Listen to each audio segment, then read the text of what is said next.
Allora, sì, ARPAV purtroppo deve seguire delle norme e lui le rispetta di fatto.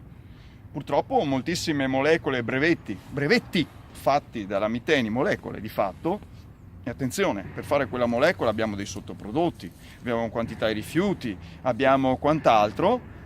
Se non è obbligato, non è richiesto dalla norma ricercare quelle sostanze, non le ricerca.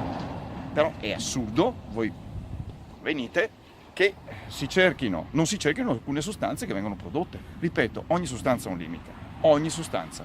Basta dedicare un attimino di attenzione. Ci sono delle norme generiche che dicono: signore, una sostanza che non viene monitorata, ma che pensate di trovare o cercate o trovate, va applicato la regola del più simile a quella sostanza già normata. Cioè, faccio un esempio: se è un cancerogeno di classe 2 e non so che cos'è, applicherò la norma di un cancerogeno di classe 2, quel limite, almeno così di default si applica. Ovviamente è molto generico, si rischia sia di dargli troppo peso o di dargliene troppo poco. Cioè, l'importante è che ci sia uno studio a monte che dica: quella sostanza può causare questo e questo e questo, in nome della prevenzione mettiamo questo limite. Che poi il limite è sempre un rischio accettabile, cioè noi accettiamo che un caso su X, 100.000, poi accada, non è un rischio zero. Il rischio zero non c'è quando c'è un limite, non c'è. Poi attenzione, una sostanza ha altri limiti. E noi pensiamo, il TLV, di solito si parla di TLV, 8 ore, 75 kg di peso per 35 anni. Vabbè, adesso intanto ci sono anche le donne che lavorano o uomini che non pesano 75 kg, che non lavorano 35 ma ne lavoreranno 42,5, ok? E dobbiamo tener conto. E invece diciamo questo limite è ancora quello vecchio, 35 anni. Però il limite non è soltanto la media su 8 ore, ci sono altri limiti che dicono: attenzione, questa concentrazione è più elevata ovviamente, massimo per 15 minuti. E poi c'è un'altra concentrazione, questa ragazzi scappa quando facciamo le medie, perché fanno solo medie. Che è quella istantanea.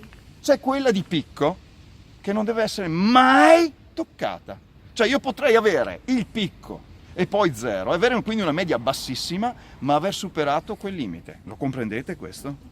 E questo è successo e succede. E questo succede, questo viene monitorato pochissime volte, è anche difficile monitorarlo. Quindi dobbiamo prendere atto, ma gli esperti lo sanno? Gli esperti lo sanno?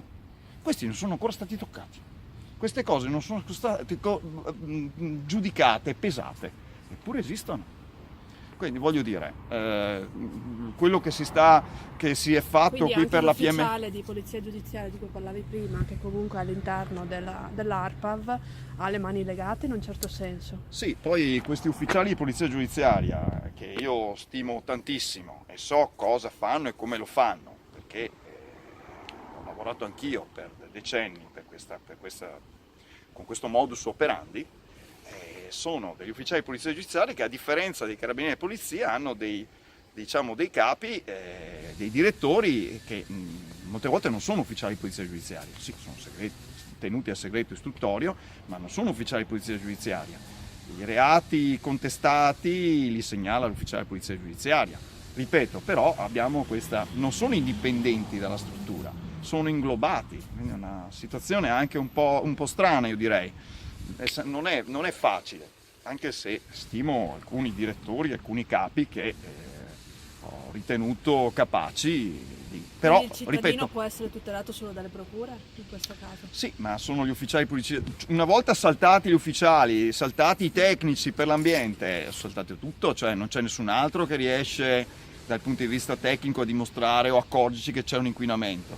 Quindi le procure sono alimentate dall'indagine di questi tecnici che con le loro filmati, foto, ma campionamenti, ragionamenti, norme che conoscono, riescono a individuare e a segnalare al pubblico ministero i vari reati o situazioni che possono generare potenzialmente riconoscere un colpevole, una colpa, un problema.